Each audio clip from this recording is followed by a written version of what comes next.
Hi, and welcome back to Ferocious Education. This is Zed. Today I'm going to be talking again about GNUS, Genius Brand International Corporations.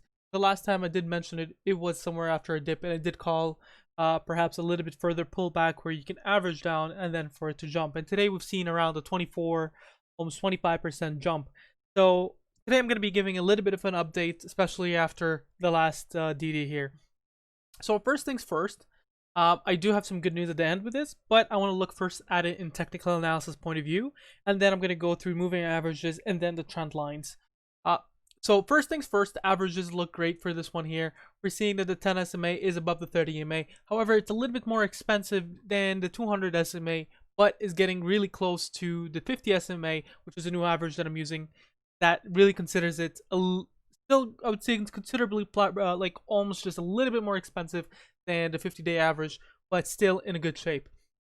Taking a look into the William percent R, the stock is still oversold, so there's a good opportunity for pullback, but it has been oversold for quite a little. I think around almost 15th of June, so it's been almost a month. A week where it's still oversold. Average directional index is a little bit too high, but it's decreasing, and somewhere around perhaps in the next few days it should stabilize. In terms of the unbalanced volume, we get to see that we're at a good level. However, it is jumping a little bit from almost this stage here. But what I'm seeing is more resemblance on this stage here. So it's more of a bullish kicker, as you can see. Bullish kicker is red followed by one green, and that's basically a kick on it. Even though we've seen here a bullish kicker, but it has not extended that far, but still far enough. So that's in terms of the 1 day. Let's try to take a look into the and the MACD is actually decreasing and turning into the positive side, which is a good thing. Now let's try to look into the 5 days 1 hour period. Going to the 5 days 1 hour period, you can see that the MACD is increasing, volumes are attaching in. So what happened was a little bit dumping in the morning, and then it's really started jumping on in terms of volume. So in terms of buy-ins, so when we're looking here in terms of the William percent R, we can see that the stock is overbought from the day before, but on average, on a 1 day average, it's still looking good. 27.93 on a day, going in almost to 30. That's basically a start of a new trend, which hopefully will be green in this one. Taking another look into the trading action zone, this trading action zone is between 281 and 283, so it's above that, so a reversal is not likely at this point. Moving towards the averages, we can see that the average here, the stock is a little bit higher. And I did mention somewhere around here that it's going to be seeing a pullback sometime soon. So we still haven't met the moving average. So that's a little bit good news in terms of my opinion. Now, in terms of the trend line, this is the same exact trend line I drew before. And I did mention that I think when the stock was somewhere around here, that it might receive a little bit more pullback, getting closer and then pushing back forward. Now, we're seeing that the trend line did not close underneath and it closed above. So if we were to look, let's say, into the 1 month 1 hour, yeah, so we get to see that the trend line pretty much finishes still above, even though it crossed it in the morning. So that would be very similar to somewhere around here. We can see that the trend line is finishing above it, so that's good news for you.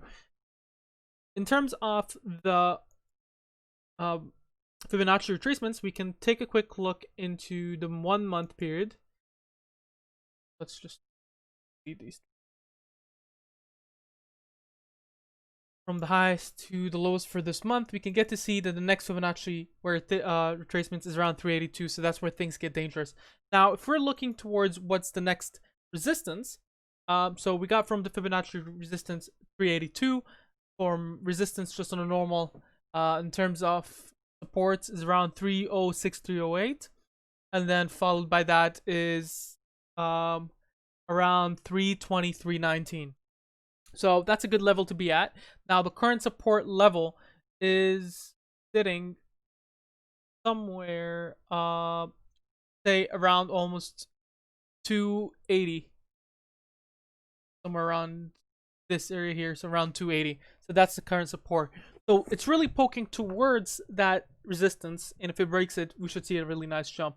Now, in terms of the news, been positive news today, but that's already priced in my opinion, in the morning, where it's going to become debt-free with $55 million in cash on the balance. But I've checked around on Twitter for their own company and a little bit off the news that is coming out.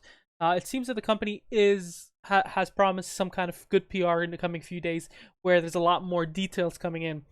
So with that PR, you should see a little bit of spikes here and there.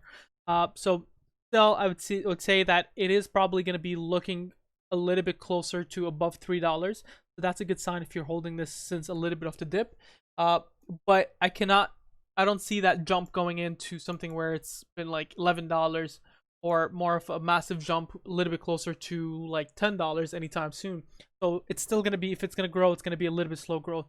Unless, for instance, other the hype stocks, such as IDX tanks and other stuff like that tanks, and then you get a bit of the volume people wanting to test the water again with GNUS. So it all depends as well on the market sentiment and other sectors. That's been my opinion. Thank you very much for watching.